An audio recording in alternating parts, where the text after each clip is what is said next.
اعوذ باللہ من الشیطان الرجیم، بسم اللہ الرحمن الرحیم۔ میرا نام ایان اور آپ دیکھ رہے ہیں دیماس ٹی وی۔ کیا آپ نے قرآن کی پکار سنی ہے؟ کوئی ہے مجھے ہدایت پانے والا؟ اللہ تعالیٰ کا ارشاد ہے، میں نے اس قرآن کو آسان کر دیا، تو کوئی ہے اس سے ہدایت پانے والا؟ تو پھر آج کے علماء یہ کیوں کہتے ہیں کہ قرآن ڈائریکٹ نہیں پڑھنا چاہیے، لوگ اس سے گمراہ ہو سکتے ہیں؟ اگر ایسا ہے تو قرآن خود کو ہدایت کی کتاب کیوں کہتا ہے؟ ایک انٹرنیشنل لینگویج کے طور پر ہم انگلش زبان کا کورس کرتے ہیں تاکہ ہم دنیا کے لوگوں کے اندر کمپیٹ کر سکیں، لیکن جو پیغام اللہ نے اپنی زبان عربی کے اندر اتارا تو ہم اسے بنا سمجھے کیسے پڑھ سکتے ہیں؟ اس کے احترام کی انتہا تو یہ ہے کہ ہم اسے دل و جان سے پیار کرتے ہیں، لیکن اصل احترام تو اس کا یہ ہے کہ ہمیں اسے سمجھ کے پڑھیں اور اس پر عمل پیرا ہوں۔ اگر ہمیں عربی لغت نہیں آتی تو بہت سے علماء کی تفاسیر اور ترجمے موجود ہیں۔ اللہ تعالیٰ قرآن میں بتا رہے ہیں ہم نے اسے سمجھنے کے لیے آسان بنا دیا، تو پھر ہمارے پاس کیا جواز ہے کہ اس مبارک کلام سے ناآشنا رہیں؟ ذرا غور کریں اس بات پر۔ سورۃ یوسف آیت نمبر 2 کے اندر اللہ فرماتے ہیں کہ ہم نے اسے یعنی کہ قرآن کو عربی زبان میں اتارا تاکہ تم لوگ اسے سمجھ سکو۔ اس میں کہیں بھی کسی عالم کا بتایا گیا اور نہ ہی اس میں کہیں عالم کا ذکر کیا گیا کہ یہ فقط عالم کے لیے اتارا گیا ہے کہ پہلے وہ سیکھے اور پھر لوگوں کو سکھائے۔ پھر لوگ ایسا کیوں کہتے ہیں کہ قرآن کو ڈائریکٹ سمجھنا نہیں چاہیے اور نہ ہی اسے پڑھنا چاہیے، ورنہ انسان گمراہ ہو سکتے ہیں؟ تلاوت کے ساتھ ترجمہ بھی پڑھنا چاہتا ہے تو اسے چاہیے وہ کسی عالم کی زیر نگرانی پڑھے، خود نہ پڑھے۔ اس سے متعلق آپ سے ایک واقعہ شیئر کرتا ہوں۔ میں اور میرا دوست جو ایک ساتھ جاب کرتے تھے، ہمارے اکثر پروجیکٹ بیرونی ملک کے لوگوں کے ساتھ ہوتے، تو ایک دن بریک کا ٹائم تھا۔ میرا دوست نماز کے بعد قرآن کی تلاوت کر رہا تھا، تو وہ انجینئر جو بیرونی ملک آسٹریا سے تھا تو اس کے پاس آ کے سوال کیا کہ آپ لوگ قرآن کو بلا سمجھے پڑھتے ہو؟ تو میرے دوست نے اس کو باتوں میں الجھا کر ادھر ادھر کر دیا۔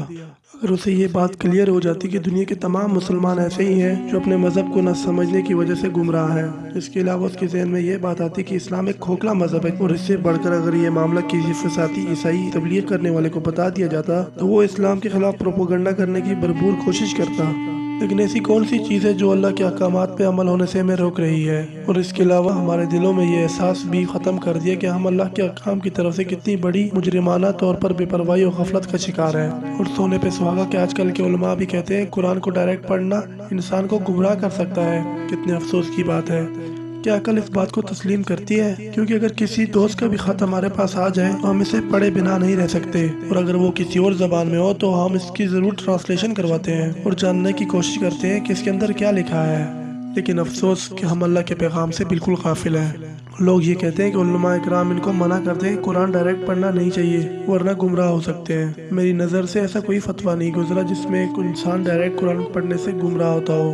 اگر کوئی شخص اس سے منع کرتا ہے تو قرآن اس کا دفاع کرتے ہوئے کہتا ہے کہ سورۃ النجم کے اندر اللہ فرماتا ہے کہ کوئی بوجھ اٹھانے والا نہیں اٹھاتا کسی دوسرے کا بوجھ، اور انسان کو وہی کچھ ملے گا جس کے لیے اس نے کوشش کی۔ اس آیت مبارک میں بالکل واضح ہے کہ قیامت کے دن ہر شخص کو جواب دینا ہوگا کہ اس نے اللہ کے پیغام کو کتنا پڑھا اور کتنا سمجھا۔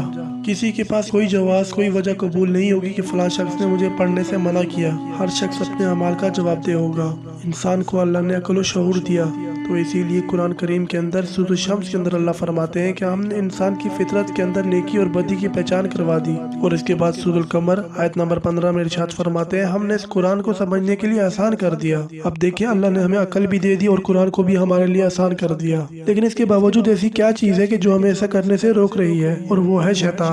ایک اور جگہ سورۃ یاسین کے اندر اللہ فرماتے ہیں اے آدم کی اولاد، کیا میں نے تم سے وعدہ نہیں لیا تھا کہ تم شیطان کی پیروی نہ کرنا، کہ وہ تمہارا کھلا دشمن ہے؟ لیکن زیادہ تر لوگ اس کی گمراہی میں پھنس گئے۔ کیا تم میں عقل نہیں تھی؟ ذرا غور کیجئے، اللہ تعالیٰ ہم سے عقل کی بنیاد پر جواب مانگ رہے ہیں۔ عرب کے لوگ تو جاہل اور ان پڑھ ہونے کے باوجود قرآن کی آیتوں کے معنی مطلب سمجھ کر گمراہ تو نہیں ہوئے، ہاں لیکن کافی حد تک اس پر ایمان لے آئے۔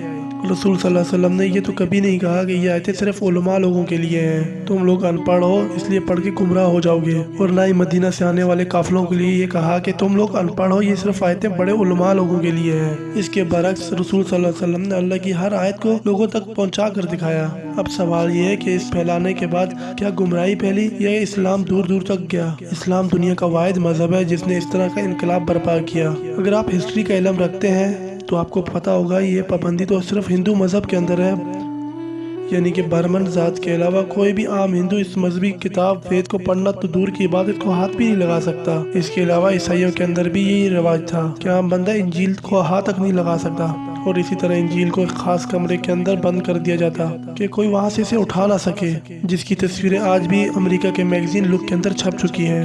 صرف بڑے پادریوں کو اس کے اندر آنے کی اجازت تھی اور چھوٹے پادریوں کو بڑے پادریوں سے رہنمائی لینی پڑتی، خواہ پھر وہ صحیح ہے یا غلط، اور ظاہر ہے یہ ایک بہت مشکل کام تھا۔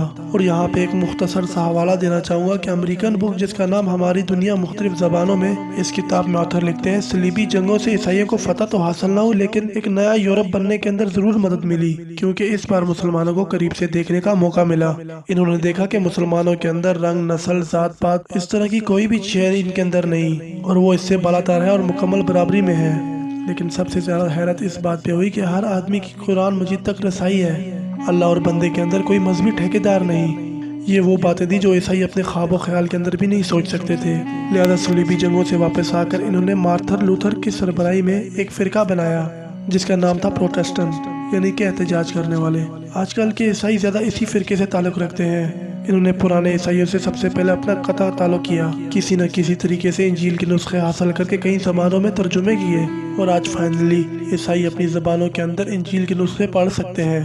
اور ہماری بدقسمتی دیکھیں کہ عیسائیوں نے ہمیں دیکھ کر مذہب اور طریقے سیکھے اور ہم نے اسے ہی چھوڑ دیا اور عیسائیوں کے طریقے کو اپنایا۔ ابھی بھی ہمارے پاس وقت ہے کہ ہم اللہ کے پیغام کو سمجھنے کی کوشش کر رہے ہیں، ورنہ قیامت کے دن اندھے اٹھائے جائیں گے۔ اللہ ہمیں سمجھنے اور نیک عمل کی توفیق عطا فرمائے، آمین۔ اب میں ملوں گا آپ لوگوں کے ساتھ نیکسٹ ویڈیو میں، تب تک کے لیے اللہ حافظ۔ MBA کیا آپ نے، کمپیوٹر سائنس کے اندر MSc کیا، آپ کیوں نہیں پڑھتے؟ آپ نے یہ مولوی پروفیشن کریٹ کیوں کیا ہے؟ اسلام میں کوئی مولوی پروفیشن نہیں ہے۔ اسلام میں نہ پاپائیت ہے نہ برہمنیت ہے۔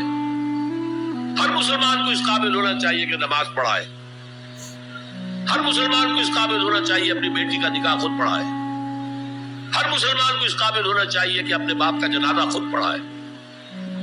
جو دعا اس کے دل کی گہرائی سے نکلے گی وہ کسی عالم دین کے دل سے نکل سکتی ہے۔